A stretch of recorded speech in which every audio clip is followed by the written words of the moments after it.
Бүгін үкіметтің өкілетті органдарының LED және билет фарлары жөніндегі мәселені толық талқыладық. Ең маңыздысы, ескі көліктерде мұндай фарларды орнатуға тыйым салынатын нақты норма жоқ екені ресми түрде расталды.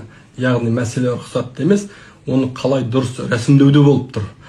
Қазақстан Республикасының стандарттау 14-18 талаптарына сәйкес кез келген жарық техникасын ауыстыру конструкцияға өзгеріс енгізу болып саналады. Сондықтан көлік міндетті түрде аккредиттелген лабораторияда тексерілуі тиіс.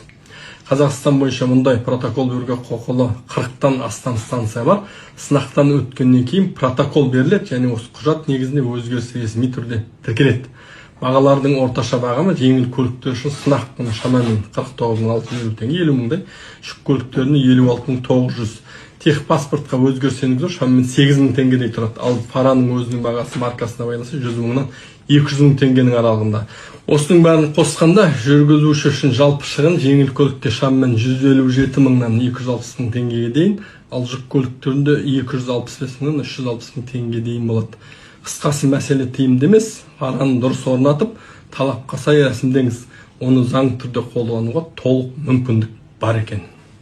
Заң бұзбай, онан да фарларды осылай орнатып алайық. Сонда ешқандай алып пұлға ұрынбайсыз.